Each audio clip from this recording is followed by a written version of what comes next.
G'day ladies and gents, welcome to War Thunder with Mags and welcome aboard the MiG-9. Now I haven't been flying a lot of jet battles recently, and this has largely been because since completing the air tech trees and getting all aircraft unlocked, I've been spending a lot of time trying to spade low-level aircraft that I haven't particularly spent a lot of time flying in the past. However, one of the guys I fly with regularly, Breakaway, has recently unlocked his first jet aircraft, and it is a MiG-9. And he wanted to take it out for a few battles and actually bring a wingman along to get the experience of flying a jet for the first time with somebody who's spent a little bit of time in them in the past.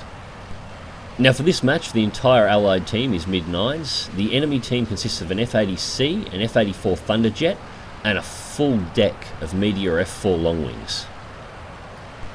And while I can't vouch for the rest of the team, mine and Breakaway's aircraft are both completely stocked. This is his third battle in the aircraft, our third battle of the day, so he's still working on the fuselage repair, and I haven't flown this since the last time I put a video up on it, so I'm still working on the fuselage repair as well. As a result, I'm flying with stock ammunition, as nothing's been unlocked, 600 meters convergence, and me and Breakaway both are carrying 30-minute fuel loads. Now that fuel load becomes very important later. Now I've just dipped out of the clouds. The Meteor F4 Longwings have a definitive altitude advantage, and trying to fight them at altitude is not a smart move. So I'm going down to low levels to see what was beneath us through the clouds. And I've come across the F-80C and the F-84 Thunderjet, so I'm making my first pass. While I do like the way the MiG-9 handles, I am not fond of its guns. The mixture of a 37mm and two 23mm, it's very hard to accurately get on target. You'll regularly find when lining up targets with this weapon combination is the ballistic characteristics of the 37mm will cause the shot to go low, the 23mm will go high if you aim the convergence right, just because of the different drop rates and the aerodynamics forced on the shells. Just arresting my speed with vertical climb, rolling over to re-dive on the F-80C and the Thunderjet. However, a Meteor has dove down to join the engagement and has passed underneath me, so I'm retaking altitude at the moment. I've got to assess what that Meteor is doing. It's an incredibly dangerous aircraft. Now with the Meteor in the fight, I'm going to stop doing so many vertical maneuvers. I'm going to pull more into the horizontal. The Meteor is much better than the MiG-9 in vertical maneuvers. If it gets on me while I'm during one of these maneuvers, it will simply destroy me. I'm also trying to engage it first as it's the more dangerous aircraft. So take first shots, no connection. Just keep a long, wide turning arc. I'm using a little bit of vertical here just to tighten my turn, let gravity assist the turn, and I take a strike. The Thunderjet works me over with its 50 caliber guns from nose to tail, so thankfully the engines aren't damaged and most of the damage was taken by the fuselage, so it's mostly minor. It will affect speed and maneuverability. I am having issues with right-hand rolls at the moment. Loop the plane over, and I'm reassessing targets. Thankfully, Allied aircraft have dropped down into the fray, so we have extra backup. I'm not solely being targeted now. And I line up the Meteor. And that's my first kill of the match. Breakaway dives through to engage the F-80C and the Thunderjet. I'm clearing the area. A second Meteor has dropped down, and with the damage that I've taken, I'm not going to be able to efficiently work this fight. I do find a limited opportunity to take a crack at the Thunderjet again. I get some hits on the aircraft, but not enough to secure a kill. I wasn't giving anywhere near enough lead.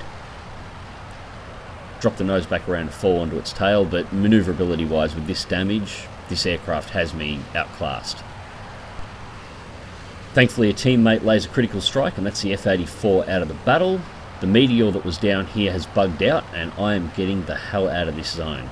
Now I'm heading back in this direction because I know there is a B-17 and I am still carrying 37mm rounds on board. The ammunition that I've got, I should be able to make an easy removal of the B-17 while I'm on my way back to base. Now I'm not the only one with this idea. I have a second MiG-9 that is moving on that B-17 as well. I don't really care which one of us gets it as long as it's removed from the battlefield.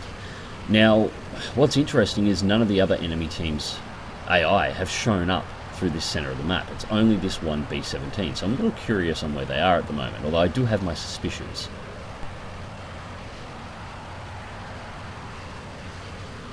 Closing in fast, I'm just trying to counter the movement of the B-17, so as I pass through I can nail it in one shot if the other MiG-9 fails to destroy the target. Shots go through, wing is severed, no point continuing, just continue through to base.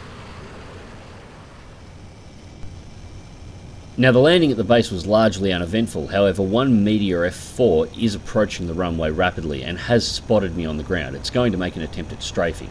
Now it's coming in on the right, it's about 4 k's out and closing fast. I'm not going to easily clear this runway and have combat speed up by the time it arrives, but I have to throw off its guns long enough for me to survive. He's too fast for breakaway or our remaining MiG-9 to be able to intercept. He is also the last enemy player on the team. We've managed to take out the rest. So lift off the ground, fold up the landing gear. I'm just watching the target at the moment. As soon as I've got just enough airspeed, keep the altitude low and turn as hard as I can. And there's the ricochets from the shot. He just overshot. So I managed to survive my first ground strafe. Immediately bring the nose back around, so if he attempts to come nose in, he's driving straight down the front of all my guns. Breakaway makes a pass on him fast. Just dip underneath, he rolls straight overhead. Now I'm in a situation at the moment where I have very, very, very low energy. I haven't had a chance to wind this MiG-9 up yet. Meanwhile, this long wing has full energy and is full combat speed. So I'm fighting this battle from my back. Thankfully, he seems to be running away a little bit at the moment. I take the opportunity to try and get some airspeed up, even though I'm not going to be able to convert it to altitude at the moment. I would never beat a Meteor F4 long wing in a climb anyway, so altitude is largely irrelevant. I need speed. With him still pushing out of the way, I just put the nose up slightly to climb. While I'll never beat him in a climb, I'll take what I can get while I can get it. Now the aircraft's preparing to turn. Breakaway is in pursuit again. He's fully wound up at this stage in time, maintaining about 650 kilometers an hour. Now he's got it in its thrust zone. I'm still trying to get there.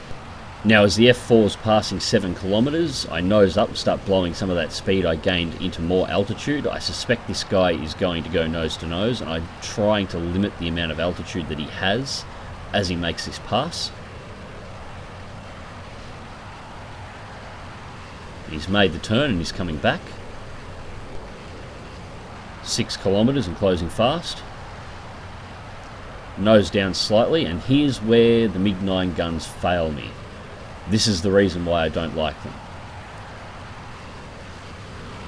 Just get him into position, just about ready to engage the shots. Optimal range, begin firing.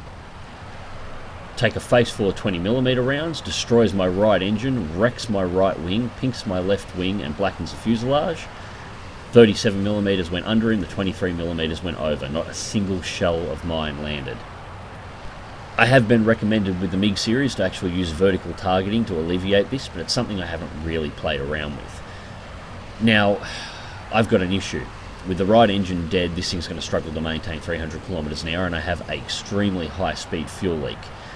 I start angling back towards the runway, but I realise he's going to make a turn back. He's already closing distance in. He's going to come in for the kill.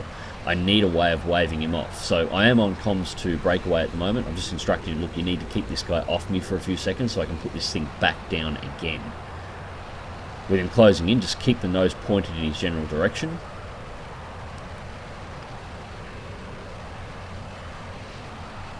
Why the last nose-to-nose didn't work correctly, it only takes one slip-up on his behalf for me to be able to get guns on target. And he just passes through the area heading out to the other way. He knows I'm crippled. He saw all the damage reports come up when he nailed the shot. He knows I'm in trouble. Now at this point I'm just under 3,000 feet and I'm only just over 300 kilometers an hour. The right engine has now officially failed and my fuel just ran out, so the left engine is about to die. I have no choice. This thing has got to go back on the runway. There's the left engine, she's out. Thankfully I have just enough speed and altitude to clear this hill, and I'm in a glide pattern all the way back to the runway. Now the MiG-9 has the glide characteristics of a house brick, so I'm lucky if I can make this runway. I'm trying not to turn the plane or angle the plane more than is absolutely necessary. Every time I do so I'm bleeding valuable speed and bleeding altitude. The runway is long and it is flat out off the ends of the runway, so I don't have to make it all the way to the tarmac. However, there is some nasty hills towards the end of it, and if I don't have enough airspeed to lift the nose during that point, I'm going to smack straight into a hill and rip the plane in half. I'm also aware the F4 has made his turn and he's on return. He sees a limping aircraft, he's going to take a crack at it. Now it looks like I've cleared the hill, so I'm going to hit the flat point at the end of the runway, dropping the landing gear now. Only dropping it at last minute. I didn't want the drag beforehand. It would have slowed me down enough to not make it. I know he's coming in from the left, so as soon as I've got wheels safely on the ground, I begin angling immediately to my left-hand side, and you see the shots fly over the top. I only just managed to throw off his aim. So the F4 has passed overhead and to my right and is bugging out of the area. Now I'm not applying brakes here as I don't want to slow down just yet. I'm trying to get this MiG-9 into the hangar. Now the hangars themselves don't act as barriers between a firing aircraft and its target. The shells will pass straight through them as they will with most buildings.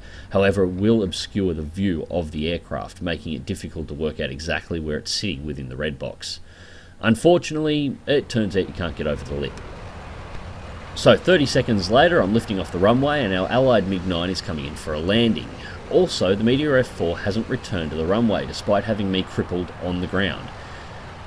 It was at this point I realised that I've lost track of fuel loads because I've landed twice. I'm back at a full fuel load again. So I asked Breakaway on comms, what's your current fuel load? He was in pursuit of the F4 and he was down to 4 minutes. I've told him to RTB and land. The last time I checked, the Meteor F4 Longwing can only carry a 28-minute fuel load. If he's only got 4 minutes left, that Meteor F8 is down to its last 2 minutes of fuel. And in that situation, I know exactly where he is going. So while my allies refuel, I head straight for the enemy runway and make my first pass just to observe what's there. Interestingly, the Meteor F4 hadn't landed yet. It wasn't at the location, but the 3 remaining AI are exactly where I thought they would be, parked at the end of the runway on takeoff.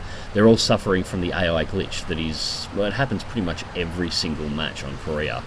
They're all locked up on top of one another and none of them will take off. Since these aircraft have to be eliminated anyway, and I've got a full ammo load on board, so I'm fine there, I make my turn, I'm going to strafe them out on the runway and get the AI out of the area. So I drop the nose and make my turn back. Now as at this point, looking at the ticket counter at the top, we're very close to losing, and Breakaway's coming off the runway at the moment. He's actually going to go and try and find the last tank and see if he can destroy it with his 37mm. So that's one target destroyed, the B-17, crippled the second one, and there's the Meteor. I notice it and keep it fast, expecting it to turn onto my tail, but it heads straight for the runway despite the fact that I'm right here.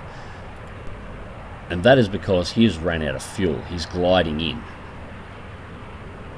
Now, I generally don't like to strafe people out when they're on the runway, but he started it. Line up the shot. Target down. From this point, our allied MiG-9 arrives in the area and we both hit the remaining aircraft on the runway, and at exactly the same time, Breakaway gets into position and drives a 30mm shell through the last light tank on the ground. So we come up with a win.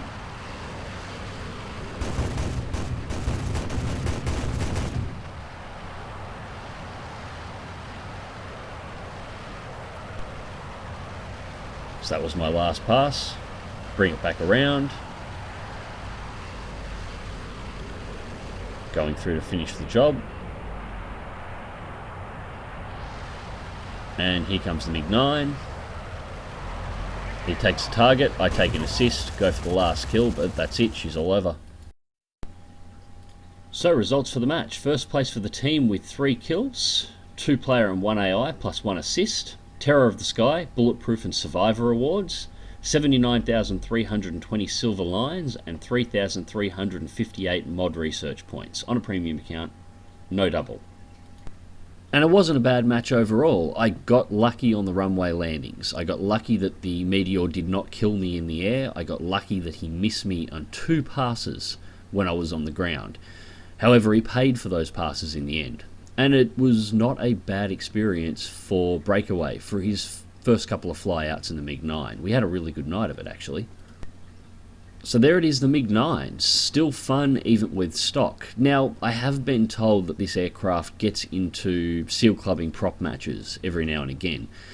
The times that I've flown it recently, I'm yet to encounter one. I have seen the occasional prop, but they've usually been mixed in amongst jet battles. Things like the F8, F1Bs, Tempest 2s and so on, mixed in amongst heavy prop usage. I'm yet to encounter a battle where the enemy team is solely prop fighters. It's not to say that they don't happen, but the fact that I haven't encountered one yet gives me more encouragement to want to fly the MiG-9. I quite like having jet-on-jet battles, and this was a lot of fun for a low-level battle. Anyways, ladies and gents, I hope you enjoyed the video. Click like if you do, subscribe if you want to see more, fly smart, fly safe, and I'll catch you in the skies.